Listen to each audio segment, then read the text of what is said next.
good afternoon. Thanks for joining us here on this very special show that we call Inspired India.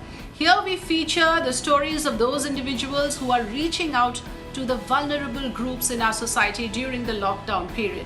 Remember, we have rung bells and clapped for the frontline health workers, but what about those who have, on their own initiative, reached out to the needy and plugging those loopholes in our system that is in fact building a human chain of support and solidarity for everyone around us? Can the government reach out to the last person on street who needs medical assistance? Can those animals who live in our vicinity be left to die? Can those pregnant women who need medical assistance, can they reach hospitals since the priorities have now shifted to the COVID-19 patients? Well, of course, the answer is no, but is anyone looking out for them? The answer is yes, and we have some of those remarkable individuals who are working in these areas joining us on the show today. So let me introduce my guests on the show. Joining me today, right here on Inspired India, is Leo Akash Raj from Chennai, who's co-founder of Pretty Lil Hearts. Leo actually works, in fact, has been helping pregnant women, and thanks to people like Leo, there are many healthy babies probably were born in the last 1 month. So we will have Leo tell us how he started this initiative. Welcome to the show, Leo Akash Raj. Thanks for joining us. My next guest this afternoon is Dr. Syed Moinuddin Shabbir, who runs this initiative called Fighting Corona on Wheels. And as the name suggests, here is a doctor on wheels. Yes, a mobile medical service for those who need medical help and assistance, also supplying medicines to those who perhaps cannot step out or get the medicines themselves. So we will have Dr. Shabbir give us more details on how he goes about doing this. Welcome to the show, Dr. Syed Moinuddin Shabbir. I have Parul Jindal again from Noida this time, who is catering to stray animals. Like I said, there are animals in our vicinity. They cannot be left to die a merciless death.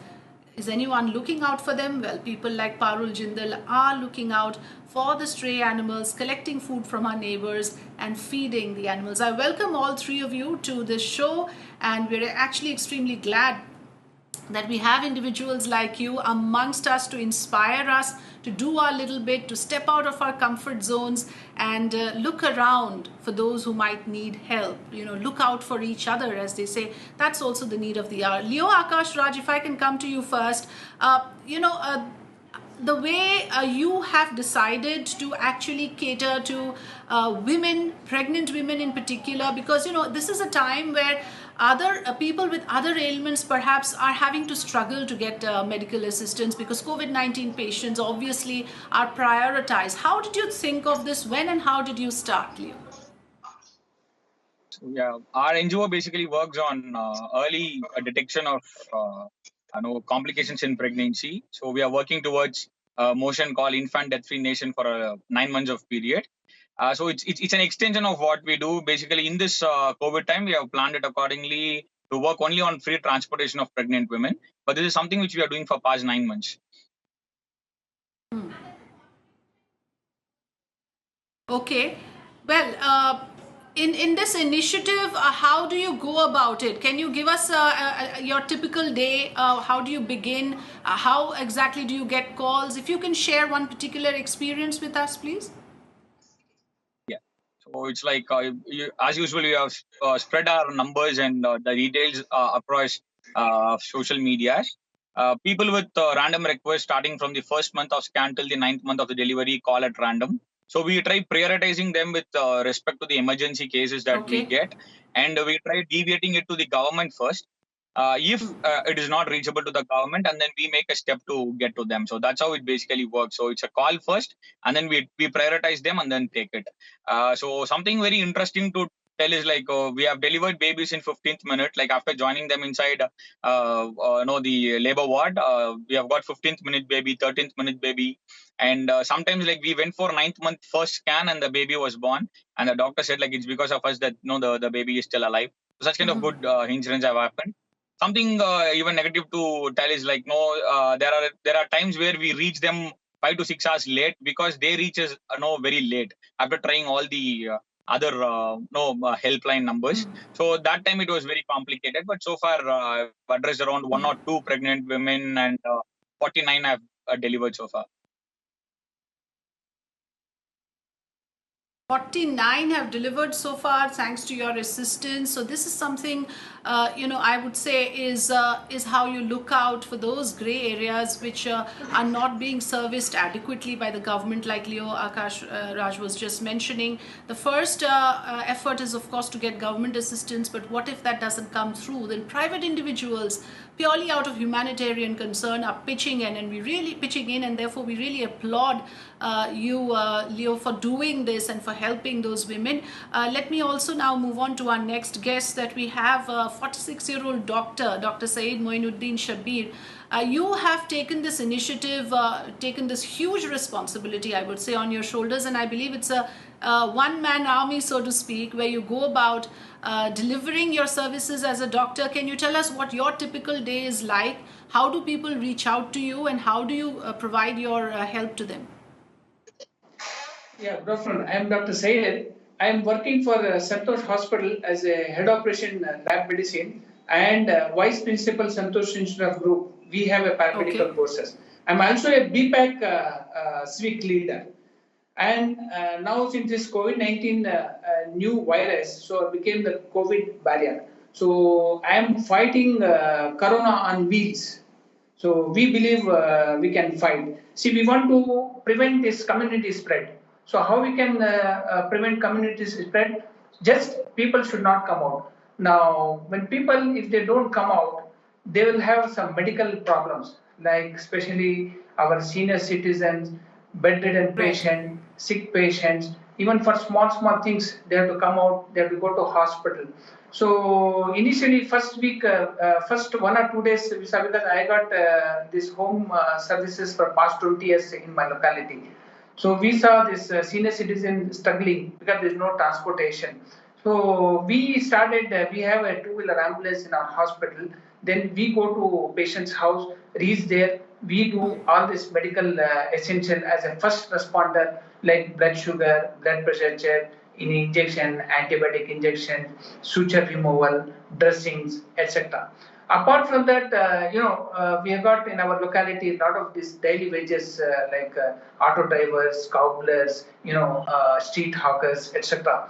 They are on daily wages because they are struggling to buy medicines for their parents. So whenever we go to house, we saw their conditions, and whenever we go, we assess their living style, and based on that, we decided and we started procuring medicine for them, and we are delivering medicine also. Apart from that, through our Rotary Bangalore Cantonment and Jain Youth Association and other sponsors, we started supplying these groceries. So till now, we have covered almost 3,000 patients and 10,000 families these groceries. Okay. All right, 3,000 patients you've catered to so far, 10,000 families have benefited, and you, of course, cater to areas like Shivaji Nagar, Pulikeshi Nagar, and Bharti Nagar around Bengaluru. So that's the information that we're putting out as well for those who might need someone like Dr. Shabbir to help out. Coming to you, Parul Jindal, again, a very interesting story how you collect food from your neighbors purely to feed those stray animals in your neighborhood. How long have you been doing this, and is it only for this lockdown period that you have decided to pull in resources in this manner? What is your typical day like, Parul Jindal? Hi, I am not associated with any NGO or any section of the society like that. I have been involved with these stray dogs for quite some time now. They follow me for work in the mornings or my jog in the mornings. Now, during this COVID, I started observing that, most of the small restaurants or small tea side cafe stalls across the road have gone shut, and these strays have been totally helpless, and even the garbage boxes are absolutely not of any use for them to feed. So I had started initially feeding them out of my own pocket. I collected some rice from small grocery stores and mixed it with milk and eggs and started feeding them. But I realized it was not sufficient for me alone to do this. So we all have this small WhatsApp group in our societies. I went across to these groups. I requested all the ladies to at least have one roti, one house per day to donate to me to help feed these strays. Today, at the end of, I think, approximately 4 weeks, we are, me, my kids, and I have a few ladies from the society, we are feeding approximately 100 to 150 stray dogs in our area. So that is how we are going about it. Okay.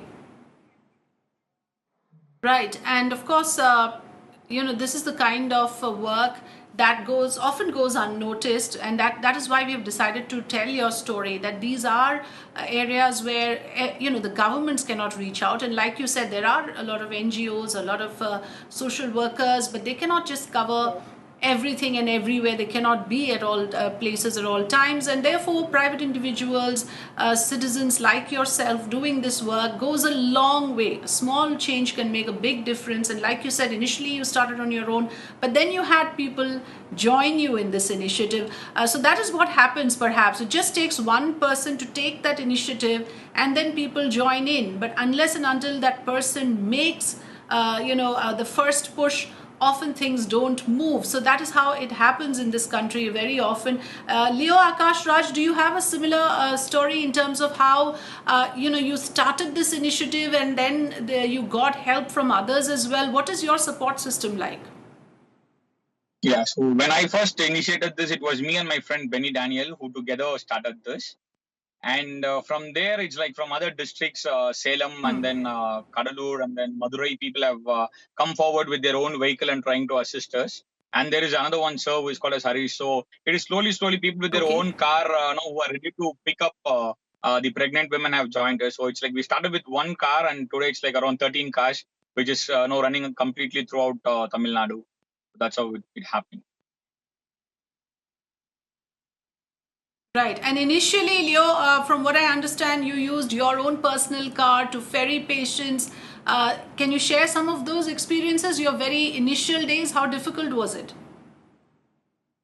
So first days, it's like, no, we usually don't know how to prioritize which is very much necessary and which is not to take. So we keep taking around 8 to 9 pickups per day, where we will miss out somebody who is very, very urgent. Okay, so that time we'll get exhausted. And the second thing is during this lockdown, the petrol bunks are closed at maximum by 1 o'clock. So we are not able to fill our tanks also. Even if we fill, we don't get it. Yes. We need, we have a calculation of trips. Like we can only take maximum of 9 or not more than that. So we cannot prioritize it in first. But later, as the days pass, by 10th day or something, we figured out how to make it. We have initial bookings, like people call us the day earlier, and then we schedule it up. So it becomes very easy for us to have trucks.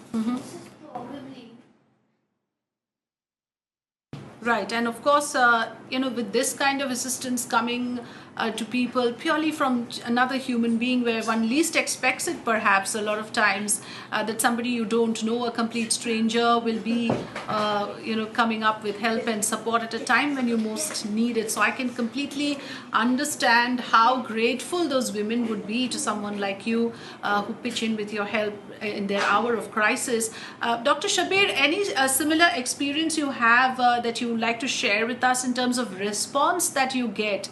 Because when a person receives this kind of help from some individual, where like you say, you go around in your two-wheeler, you provide them these essentials, is there any special experience, special memory from these days during the lockdown that you want to share with us? Yeah, see, initially, people, they're thinking it is a curfew than a lockdown.